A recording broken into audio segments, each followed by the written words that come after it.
Bienvenidos de vuelta a la entrevista. Martes 23 de junio del año 2026 estamos conversando con Benigno Alarcón, cofundador del Centro de Estudios Políticos de la Universidad Católica, profesor de investigación en esta entidad.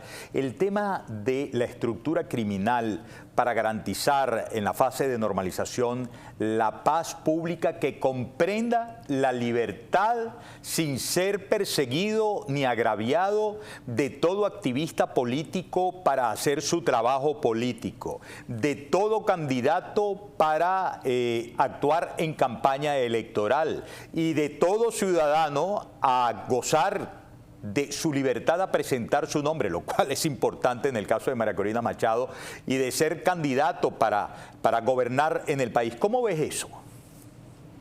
Bueno, a ver, yo haría ahí una diferencia, Miguel Ángel. En primer lugar, lo que tenemos que tener claro es que el Estado conserva todo su aparato represivo. Eso no ha sido desmontado. Y bueno, lo grave del asunto no es que conserve el aparato represivo, porque el Estado se supone que tiene el monopolio de la fuerza, ¿no? Sí. Pero para el ejercicio de la fuerza legítima, no para la fuerza ejercida de manera ilegítima contra quienes se oponen a un gobierno en un momento determinado. Lo tiene para la defensa del Estado. Entonces, yo creo que el aparato represivo se mantiene y lamentablemente se mantiene con una vocación, por decirlo así, no distinta a la que existía cuando Maduro estaba. O sea, esa es la parte peligrosa. Es un aparato al servicio del gobierno y no al servicio del Estado. Eso tiene que cambiar. Ahora, por el otro lado, el tema de digamos que como indicador, por decirlo así, de la conclusión exitosa de la fase de normalización, habría que acabar con todos los grupos armados y colectivos armados y grupos que operan en el interior del país, al sur de Venezuela. Yo, para ser franco, yo creo que esas zonas que de alguna manera han sido tomadas por algún grupo armado han sido zonas liberadas por el mismo gobierno y entregadas por el mismo gobierno a distintos sectores, justamente para tratar de mantener la lealtad de esos grupos para ellos, ¿no?, en un momento determinado. Pero yo creo que esos grupos hoy en día son mucho menos importantes de lo que se suele decir. Y creo que muchos utilizaron el discurso de milicianos, colectivos armados, guerrilla colombiana, etcétera, etcétera, para tratar de que los Estados Unidos no hicieran una operación militar, porque esto iba a terminar siendo una especie de Afganistán. Y la realidad del asunto es que eso nunca sucedió ni va a suceder. La realidad del asunto es que el Estado venezolano, con los recursos que tiene, puede en un tiempo relativamente corto retomar el control de todas estas zonas, como ahora se está empezando a hacer con el sur de Venezuela.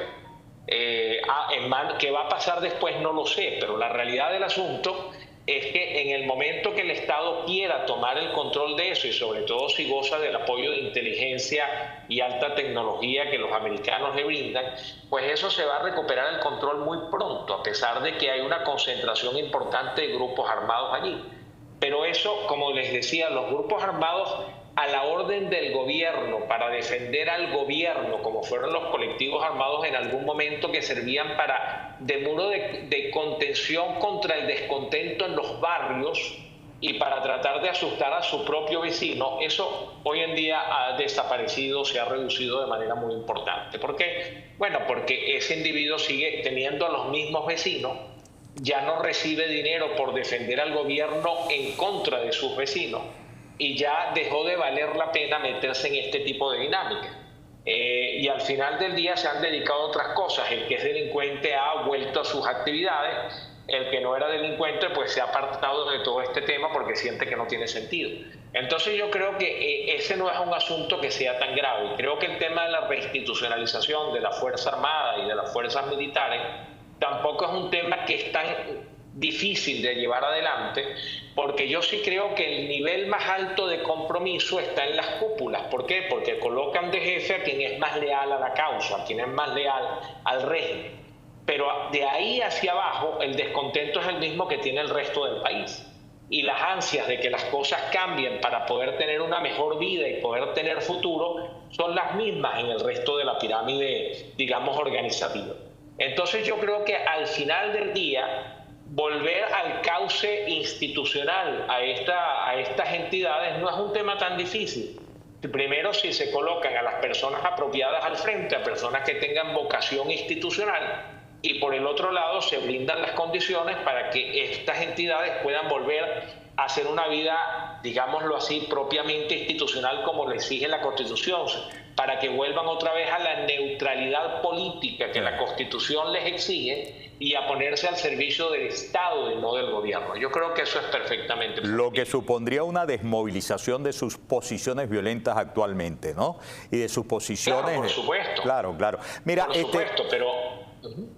Si quisiera, no, adelante, Miguel. Quisiera cerrar preguntándote por dos temas. Uno, ya la verdad es que a nosotros nos parece inaudito que hayan pasado más de 2 semanas y el secretario o el encargado de negocios, John Barrett, no haya podido reunirse con los familiares de los presos políticos, con lo cual paso a hablar de la generalidad, ¿no? A medida que más pasan los días, de presos en general, conocemos mayor número de muertos bajo custodia. De presos políticos, demasiada espera y demasiados días sin palabra nueva sobre el cumplimiento del compromiso de haberlos liberado a todos. Ese es un capítulo sobre el cual quisiera me hablaras. Y luego, el gran capítulo de la llegada con plenos derechos a Venezuela de María Corina Machado. Plenos derechos de integridad física y plenos derechos de integridad ciudadana, para poder actuar, como ya todo el mundo sabe que actuará, como candidata hacia la próxima presidencia de la República. Bueno, ahí me pones en varios capítulos, a ver si no me olvido de ninguno, ¿no? A ver, yo no tengo una explicación de por qué el señor, el encargado de negocio de los Estados Unidos, John Barrett, no ha recibido a los familiares de los presos políticos.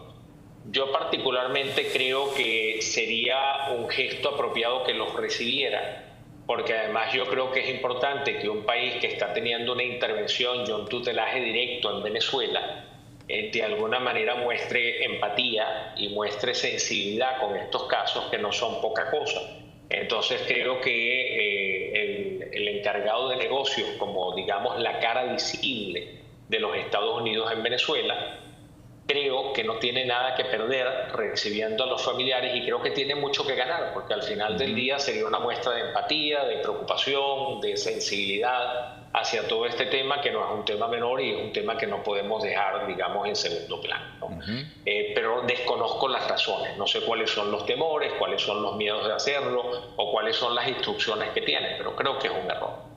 Después, por el otro lado, manteniéndonos en el tema de los presos políticos, esta mañana justamente colocaba un post en X sobre ese tema.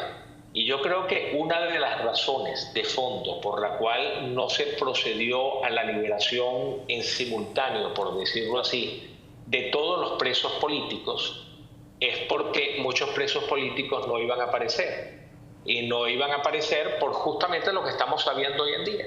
Porque no todos están, porque hay algunos que sencillamente ya no están.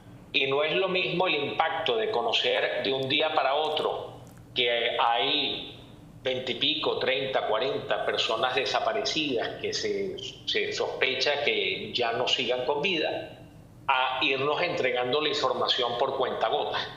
Y al final del día creo que el gobierno lo que está tratando de hacer es dosificar la rabia, dosificar la indignación de la gente con las malas noticias como es la desaparición, la muerte o el mal estado de salud en que están algunos presos políticos. Entonces creo que el gobierno se ha evitado el cuadro dantesco de una liberación total donde las cifras las hubiéramos conocido de un día para otro y la reacción que eso podría traer, y está tratando de dosificar esa rabia. Creo que esa es una de las explicaciones que tenemos allí. Y creo lamentablemente que podríamos seguir teniendo malas noticias en ese sentido, ¿no? Yéndonos a lo de María Corina Machado y el regreso de todos los exiliados, yo creo que una de los acuerdos que además no tienen, digamos, no tienen por qué alargarse en el tiempo, no tienen por qué postergarse de esta mesa de negociación, es el regreso de los exiliados bajo condiciones de plena libertad y seguridad. ¿Por qué? Porque aquí no estamos discutiendo aspectos técnicos. O sea, yo puedo entender que la discusión de un Consejo Nacional Electoral y de un calendario electoral y de si va a haber observación electoral internacional o no y de quiénes la deben hacer o no, etcétera, etcétera. Bueno, es una conversación llena de aspectos técnicos que hay que revisar. y que hay que discutir. Pero el tema de decir que los exiliados regresen y gozan de plena garantía y que mañana puedan regresar buena parte de los que están afuera, incluyendo a María Corina Machado, es una condición que no tiene aspectos técnicos que discutir. Lo que tiene que haber es voluntad política de hacerlo. Y yo creo que esa debe ser una de las primeras exigencias de esta mesa de negociación, además por una razón muy pragmática, ¿no? Si yo estuviese al frente de esa mesa de negociación, yo quisiera tener a la gente movilizada a favor de las demandas que yo hago en la mesa. Claro. Y no tener una mesa encerrada en cuatro paredes que nadie defiende la agenda ni tiene hitos verificables públicamente, que el gobierno pueda darse el lujo de arrastrar los pies como lo ha hecho en otros procesos de negociación e ir utilizando la negociación como táctica dilatoria. Yo si fuera miembro de esa mesa de negociación, yo diría, muy bien, aquí está la agenda de temas que vamos a discutir y aquí están los hitos en los cuales debemos llegar a acuerdos, las fechas en las cuales debemos llegar a acuerdos y que el país sea, por decirlo así, testigo de este proceso, pero que sea también órgano de presión para que estas cosas se den en un momento dado y yo sentirme acompañado en el proceso de negociación por todo el país que represento. Y no simplemente un sentado tú a tú en una mesa donde nadie se entera de lo que estamos discutiendo, ni los acuerdos a los que estamos llegando, y por supuesto tienes a un país del otro lado de la puerta sin saber qué es lo que está pasando adentro, claro, ansioso, pero sin poder hacer absolutamente nada porque no sabe nada de lo que está pasando. Así es, así es. Te agradezco mucho, Benigno, te envío un gran abrazo extensivo a todos los amigos. Igualmente, Miguel Ángel. Gran abrazo, gran abrazo. Placer. Benigno Alarcón, lo escucharon ustedes, amigas y amigos, fundador del Centro de Estudios Políticos de la Universidad Católica Andrés Bello, investigador de esta querida universidad. Paren la oreja, saquen sus propias conclusiones. Al regreso de la pausa tenemos mucho más de la entrevista. No se muevan.